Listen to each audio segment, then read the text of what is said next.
Accounting and business. This is our first chapter in Accounting 101, and we're going to go over the fundamental language of accounting and business. It's an exciting world that we're embarking, and there's going to be so many wonderful things you'll learn, including new terminology.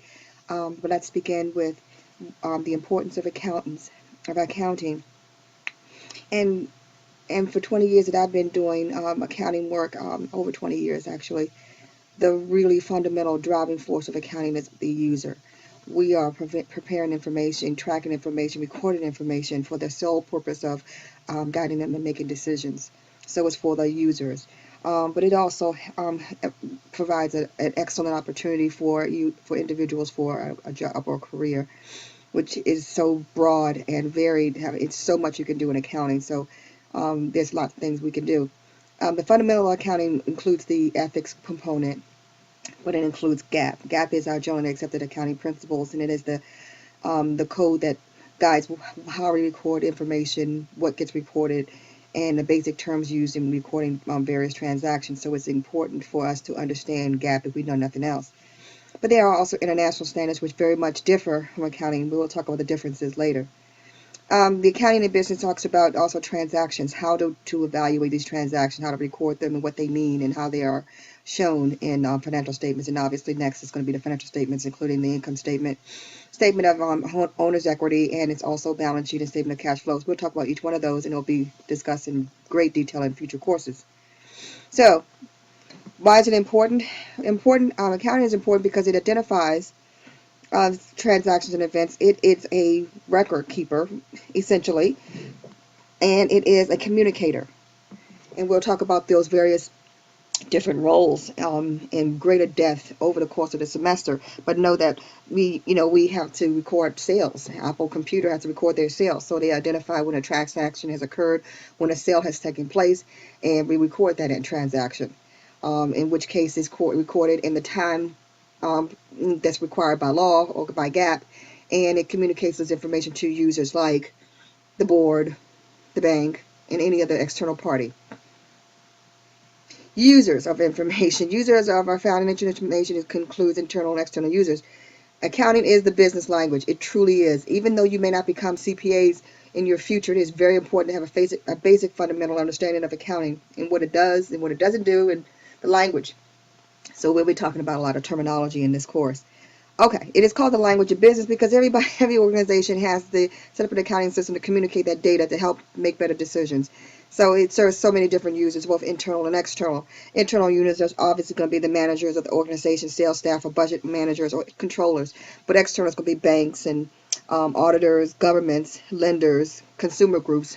Vendors could be an external because if they provide you with credit, they're going to want to make sure that you can pay your bills. Opportunities in accounting are so varied. It's so many things you can do in accounting. Obviously, you have the financial accounting, the managerial, taxation, and accounting related. Um, Financial obviously would be the preparation and review and of accounting information like the financial statements.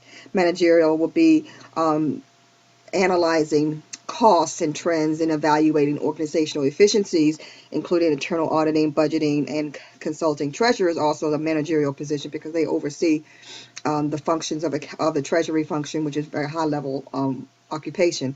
Taxation is then planning, but it also is the preparation too, and consulting and investigation in terms of if you're auditing someone's books and you want to make sure that their tax entries are correct and making sure that things are done correctly in accordance with state and local laws. But the accounting related is going to be more lenders, consultants, analysts, and this list is not exhaustive. I mean, it's so many different positions that you can have in accounting. This is just a small fraction. And they say ethics is a key concept. Yeah, it is because we're going to be providing useful information for decision making. That means we're going to have to be ethical. We can't be biased in our beliefs. We can't take a position we can't have any double dealing. We have to be honest and fair and truthful about the information that we provide. GAAP. And we talk about GAAP. We want to talk about GAAP as long as we are accountants. And that's the generally accepted accounting principles. And it makes information relevant, reliable, and comparable. And that's important because when you take a financial statement from Apple Computer, you compare it with another organization, you need to know that these transactions, although they're different organizations, comparably, their financial statements are essentially can be compared with one another. So it's important that they're reliable as well, that the information is correct, is consistently applied, and it is relevant to the use of that organization or that organization's transaction. So it's very important that GAAP does that, and the rules that govern how we record information is solely based on GAAP. Obviously, GAAP, I would say, GAAP develops its guidance through a number of organizations and a number of industries and also the government. However, accountants have to comply with GAAP. So in all, it is not a legal document, but it certainly does use legal and other means to determine what principles will be used and what principles will be no longer in use and will be abolished. So we want to trust the information that's being provided. We want to be compare it so that we can be helpful and can make decisions. If you want to invest in an organization, you need to make sure that the organization's information is similar to other organizations of its kind in the industry. The fraud triangle. This is important because nowadays accountants and others have been involved in numerous transactions that have defrauded many. And what we want to do as accountants is we want to make certain that we have an internal control in place or procedures in place to ensure that anything that's going on like that will be caught and dealt with immediately. And one of the things that you'll need to know and understand is how can you detect, how can you even be suspicious that there will be some type of fraud being perpetrated. One is the opportunity, the other is rationalization and the financial pressure. These are not all the reasons why people do it, but it's basically so prevalent that we call it the fraud triangle because it is most likely individuals who are impacted in this way that's more likely to defraud an organization, and you need to make sure that your procedures in place can detect those kind of individuals or those kind of situations where they will not be tempted or be a door opened for them to commit a fraud. International standards. Everybody, I mean, if you have ever been on the internet, you know that there are transactions within our nation's borders, but it's also transactions outside of our nation's borders, and it becomes more and more prevalent as technology becomes much more easy and more available across the globe. That being said, accounting has to change with that, and it is changing with that. I mean, there are some things in accounting with GAAP that is not compatible with international standards, but we need to know those differences so that when we take our U.S. books and we convert them to international books, we know what transactions don't translate over and we can make those adjustments. So it's important to know the international impact of financial statements and how it compares and contrasts with GAAP. The conceptual framework of accounting. This was so important back in the day when I took the CPA exam, and in essence, it is a framework that guides how standards are set. It talks about the objectives, it talks about the qualitative characteristics and the elements, and the recognition and measurement of accounting. They provide information useful for investors. That's really the bottom line of all accounting. But it also requires information that's relevant, reliable, and comparable. Relevant meaning the information is absolutely important for that particular transaction or organization. Reliable meaning consistent procedures are followed, recording steps are followed, and it could be compared from one period to the next period or one transaction type to another transaction type. Elements will be financial information that can be defined, that can be used in determining the financial position of an organization. Recognition and measurement is really when we say that this transaction needs to be recorded and how much needs to be recorded. So it's recognition and measurement. The principles of accounting and the assumptions. Again, our home is GAAP. This is our home. This is everything that's going to guide what we do, and it's going to be the foundation from which everything in U.S. accounting will be based. Everything. And it includes the assumptions, the constraints, the principles of the assumptions and the assumptions and concepts that guide how financial statements are prepared. It includes the order, includes what things should be recognized, what things should be recognized, and also principles that rules how reports are prepared, what they look like, and what information is in those type of reports. So the accounting principles include the revenue recognition principle. Big deal.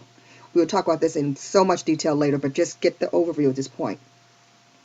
The cost principle, the matching principle, and the full disclosure principle. Well, I'm going to overview this and not get into too much detail at this point, but we will talk about this a lot, and it will be talked about a lot in future courses, so we're going to make sure we understand it before we move on. The cost principle simply means how much did you pay for something. The actual cost is what the cost principle. What is the price that was paid for that item, that good, that service? The matching principle means that the expenses that you incur need to be matched with the revenue that was generated. So if you're recording that your revenue, you want to match those expenses that you incurred to generate that revenue. The matching principle. The revenue recognition principle, which is very important. It recognizes when the revenue is earned, proceeds. It does not need to be in cash. God knows it does not. It can be in accounts receivable, but also measure revenue by cash received plus the value of item received. And we'll talk about that a little bit in this course, but not a lot. I think the first two we'll talk about quite a bit. The third will probably be dealt with a little bit more in Principles 2 and in Intermediate. The full disclosure principle, again, it's just talking about we're required to report details behind the financial statements that would impact decisions. That means that there are some transactions that not necessarily are very apparent or obvious within the financial statements, providing the notes to the financial statements, providing reconciliations to that accompany the financial statements, really emphasizes the full disclosure principle because it gives you more information than what the standard financial statements provide. It actually explains certain things. So the notes are critical to the financial statements, and again, that's the main reason why you have notes to the financial statements, because in conformance with the full disclosure principle, it explains the numbers that are on those financial statements, including the cash flow statement, the balance sheet, and the equity statement. There are assumptions. There are a number of assumptions that accounting makes, and it's going to be the fundamental overview of everything that we do. And we'll talk about them in much more detail in further chapters and also in the previous courses. Subsequent courses. The first is the going concern. Will you be around, essentially? And if will you be around? Or is it anything that's going to happen that would impair your ability to continue as an organization, as a going concern? Are you going to be around? Are you a viable organization? You need to know this. And there are organizations that actually have failed. Enron is one of them. And that going concern assumption was clear. This organization will not exist as a going concern because of fraud and because of this and so forth. Next, monetary unit assumption. Well, this is just saying that everything that we record in our books is going to be in terms of money, in some form of money, whether it be euros, dollars, shekels, or whatever kind of currency is going to be in money. And that's important. Second, the business entity assumption. Is this entity accounted for separately? If it has to be, why? And it be to explain in the notes. Now, this is going to be a little bit more involved, and we will talk about this a little bit in this course, but if an entity is so big and it generates so much revenue, it makes sense to have it separate and to make certain that it's clear all of the actual transactions that relate to that company be identified. So business entity assumption. And finally, before I close, would be the time period assumption. The period that this organization's financial statements encompasses has to be divided into time periods, usually 12 months, a rolling 12 months as a matter of fact, or years, or etc. At this point, I'm going to stop here and we'll continue with this chapter. If you have any questions, by all means, ask it in class, and we will continue this chapter 1, part 2, in the next section. Thank you.